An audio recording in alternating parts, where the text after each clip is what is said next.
Hi, everyone. I'm Rachel, the digital marketing manager at Charlesbridge, and I am absolutely thrilled to be here today with Eric Rosswood, Richard Lamberty, and Vincent Chen, the creators of A Place to Dance. So, this book, coming August 4th, is a stunning picture book biography of LGBTQ icon, the one and only Richard Lamberty. And this book truly celebrates creativity, self expression, and the passion to find a place where you feel fully seen. So, to kick us off, I would love to start with some introductions. Eric, how about you go first? Hi everyone, my name is Eric Rosswood. I am an author of LGBTQ books for all ages, starting from picture books all the way to adult parenting books as well. My picture books include Strong, which is a picture book about the world's first and only openly gay strongman competitor, and that got the Stonewall honor.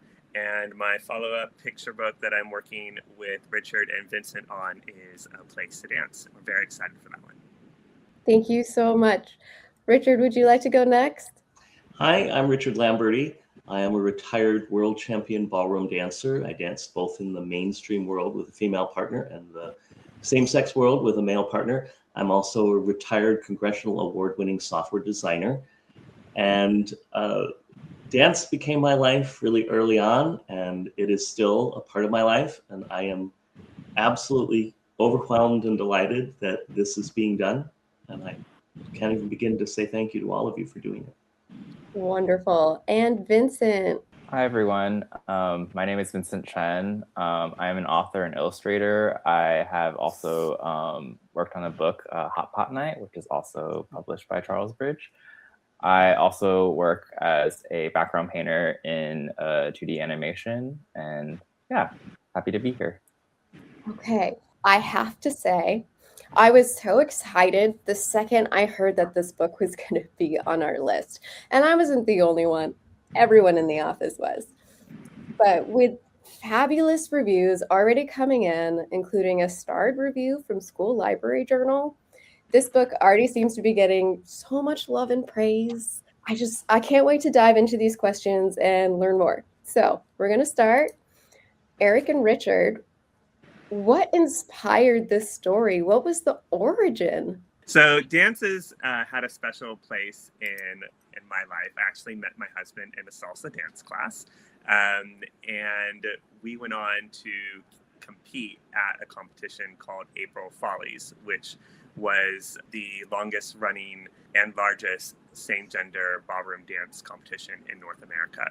And I wanted to really tell the story of how that competition started. I like finding things about queer history that aren't well known and just kind of raising awareness about them, and especially centering on queer joy. So I called Richard to get more information on the founding and creation of that competition. And after talking with them for a little bit, it became clear that the story was it was a story about Richard.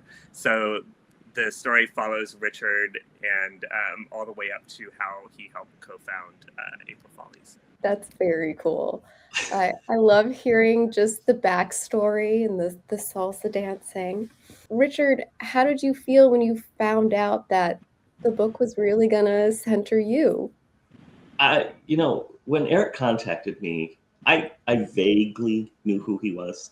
I knew that he was an author. I knew that he had done this, I think, a parenting guide of some kind, and I, remembered him and his husband a little tiny bit, and it's kind of like, why are you calling me and what is this about? But I was happy to give a history of April Follies, and then when he said that he wanted to write about it, I was mystified, frankly, because there's no story here.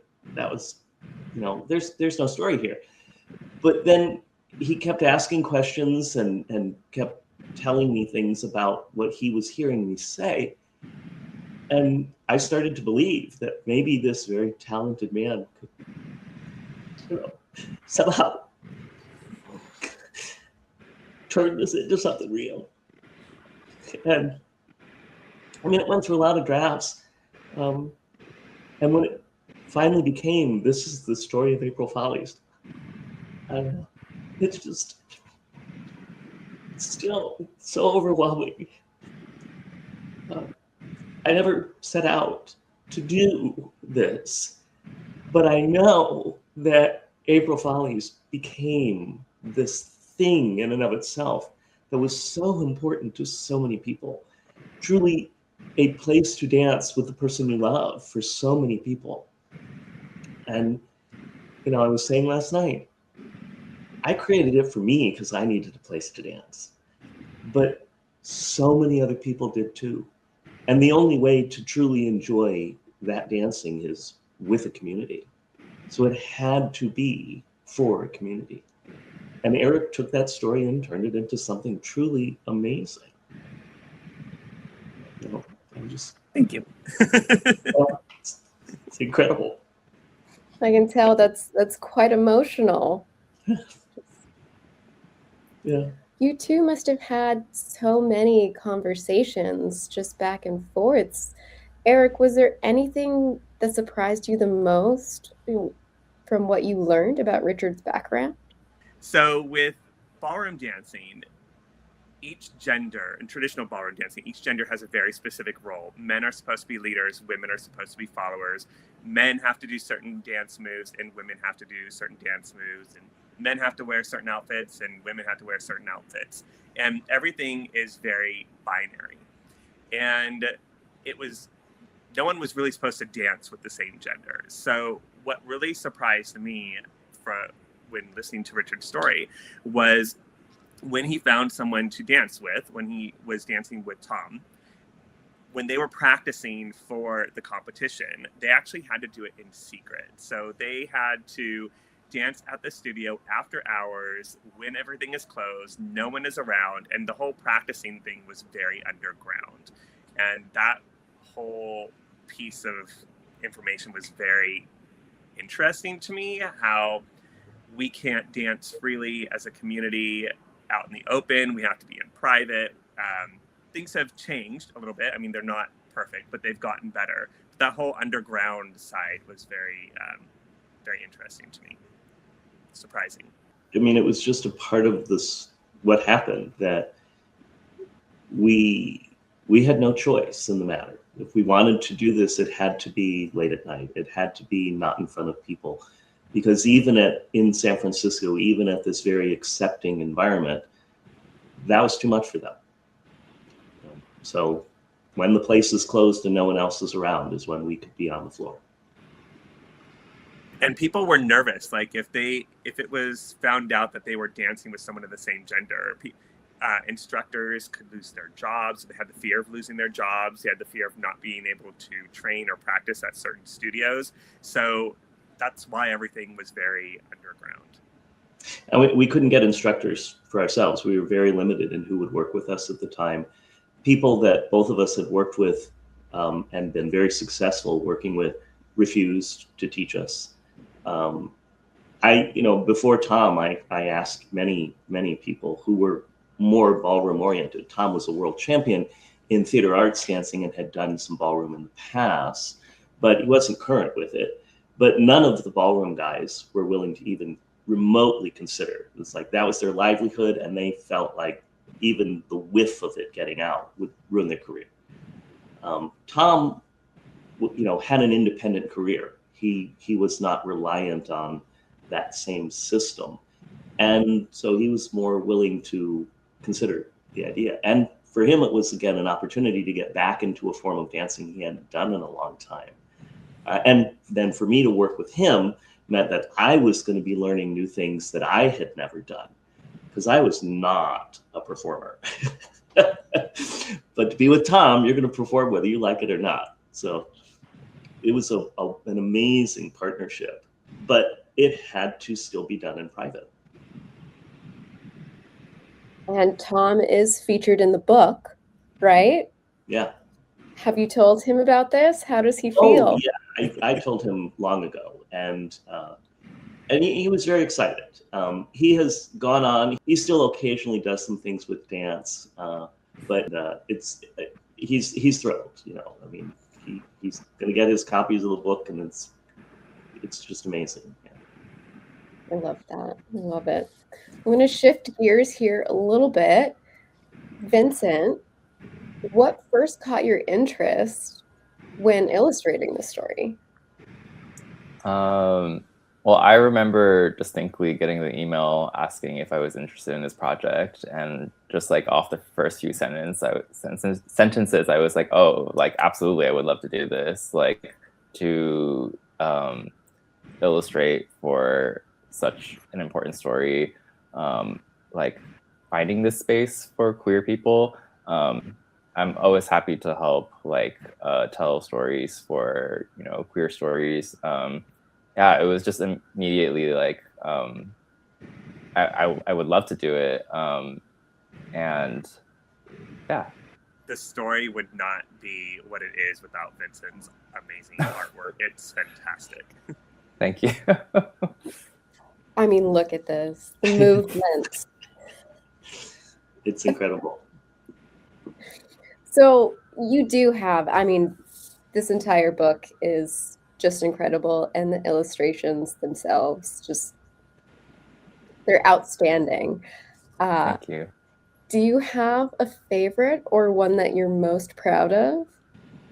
I'm going to go with two. I think my favorite is probably the spread that says inspired. I think that spread is a really great moment in the book, where we see Richard and Tom like dance together in this space for the first time. And I wanted this spread to feel very freeing. And so that's probably my favorite spread, but I think the one I'm most proud of is, I believe, the spread before that, where they are at the gay games, and it shows them seeing everyone dancing together. And I remember like having to really push myself to, illustrate all these people dancing together. Richard was very helpful, teaching me a lot about like the different positions and stuff. And yeah, I'm very proud with how that spread came out. This full spread illustration, this thing, it is so incredible because it totally captures the excitement of that kind of competition and the incredible diversity that same-sex dancing brought to the dance world. We had wheelchair dancing at the gay games that year. We had every shape and size, every age. It was not like the traditional world where it was spit and polish and so divisive. It didn't matter who you were. The entire audience cheered for you. But a traditional thing is kind of like, oh, your studio, your people. You boo the others and you cheer for your own. No, and Vincent's illustrations capture that excitement and that inclusivity, that incredible support. It's so beautiful. The costumes are great too. It's so bright and colorful. The flow, you can really see the motion throughout that spread. It's really good. And then there's one other one that I love. It's like, oh, it's like totally disproportionate and incredibly wonderful. I love it. Yeah, he did such an amazing job with these illustrations. It just brings. Thank you so much, Richard. I'm so happy. So, why does this story matter right now? Why do you think it needed to be shared with children? What conversations does this story open up for families? So, 5 weeks ago, my trans niece and her wife moved in with me. And I only knew my nephew a little bit when he was young. But at 18, he was thrown out by his parents and came to live with me. And finished high school with me, and then went and joined the Marines, was a Marine for 17 years, and started her transition right at the end of the time she was in the Marine Corps. And now that she is living with me, I am hearing stories of her childhood that I didn't know because I didn't live here. I wasn't around. About being very young and getting ready for school, going shopping for clothes, and his stepfather would take him because his mother wouldn't let him buy what he wanted. And the stepfather would say, "You sure you want that? Because they'll say things." And it's like, "No, that's what I want." Stepfather let him buy what he wanted. He's telling me that despite having two openly gay uncles, one of whom was on the world stage performing, he had no role models. He had no one to look to, no one to help him. It's heartbreaking. My own Kim had no one to believe in her. This story tells children, you get to be you. You get to love what you want in the world and create for yourself a place to be. Eric created that story so beautifully. And the illustrations bring it to life. It's stunning. But the message is, you have the right to be. You have a place to be. And every child, doesn't matter, every child needs to hear that and know that. I think right now, where we are as a country as a whole, we have book bans that are coming to basically target stories by or about people of color, people from the LGBTQ plus community, kind of erasing stories. And I think that there are also bills that are popping up around the country that are specifically targeting minorities as well.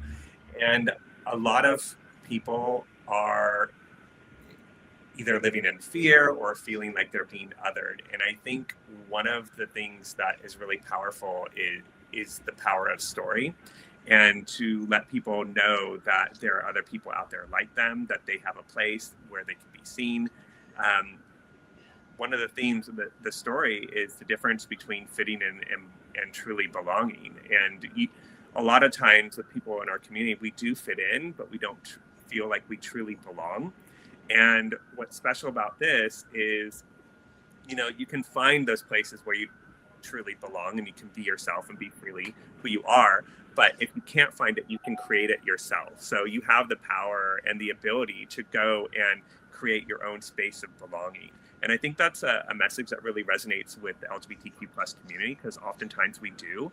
We also have found family. So I think those are strong things that are relatable and are important in this time we're in. I absolutely agree with that. It's very important. Found family, being able to create your own space. So, what kind of child do you think would really connect with this book? I think kids that love dancing are going to connect. There's a lot of fun, different dance moves in here, dance spreads in here. Kids that like dress up, the costumes in here are awesome for kids that like different types of clothing and movement. And people who may feel like they don't belong and they need a place to belong or a way to feel like they belong, I think this will resonate with them as well. The things that I try to do with the stories that I write as well is center on queer joy.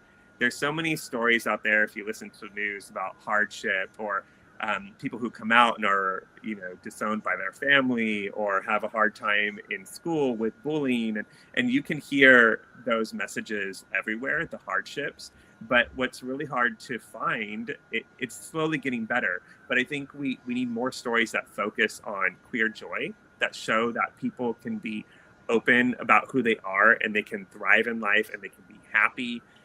That's why I think the cover of this book is so special, because not only does it show two people of the same gender, but they are in an embrace. It's not a loving embrace, but they are actually in an embrace and they are smiling. You can see that they're actually happy with who they are, and that's hard to find. The cover is so special to me because of that moment, and Vincent did such a great job with capturing that joy and that happiness that we can have just by being ourselves. That's beautiful. I love that. What do you think would make this book a fun read aloud? Like, what do you think kids are gonna love the most from this book?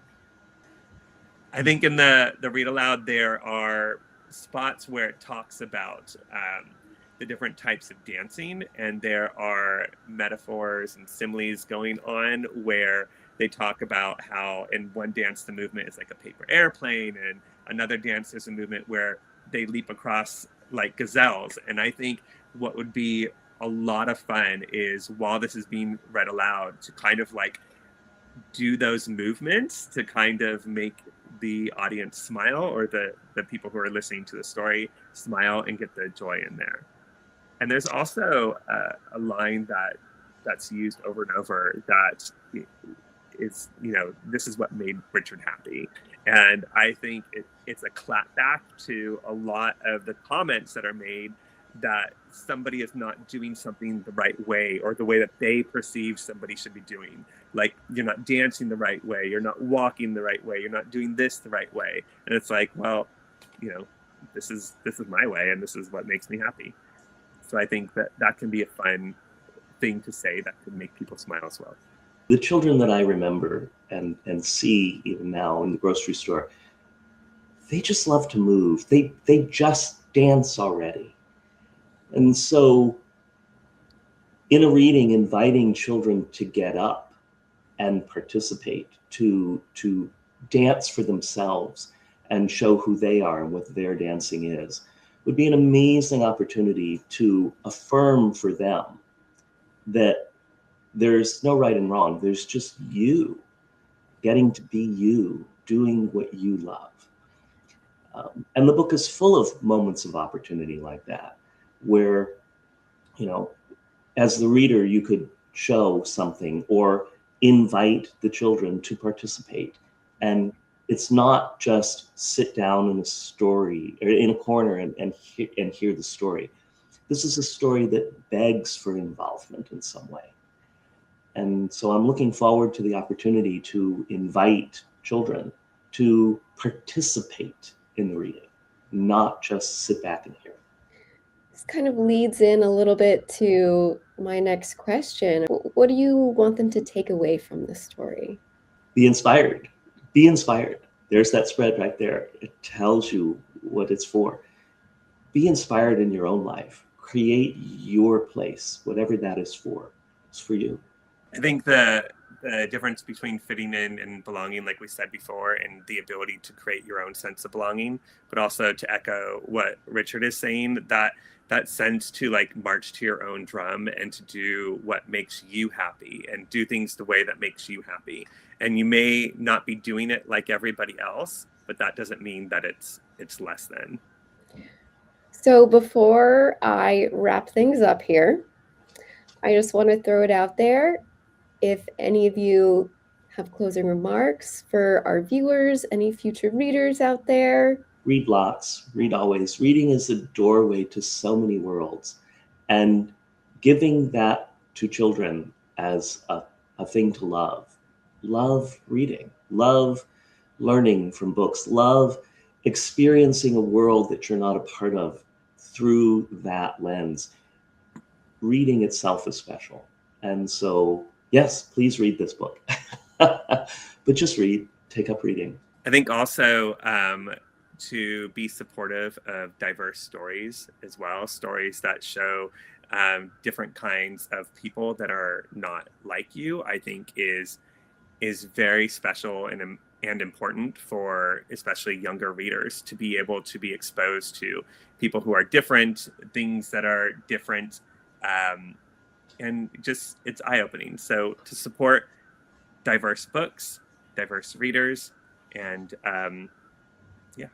Yeah, I totally agree with Richard and Eric. I think stories are such a great way for people to learn about people different from themselves. Like, I think this is a great story to, have people learn to, create their own space, learn to accept themselves. Being a child is such a formative age. And I think it's such a great time to, share these kinds of stories with them and hopefully, teach them to love reading and, to accept other people, I hope. yeah, we learn to grow from that. All right. Well, thank you all so much for being here and sharing so many details about the background and what you hope readers take away from this book. It has been an absolute pleasure. And to those watching, I highly encourage you to order this one. It is so great for kids who love to dance, for encouraging self expression, and for providing such strong role models. Thank you all again. Thank you for having Thank us. you.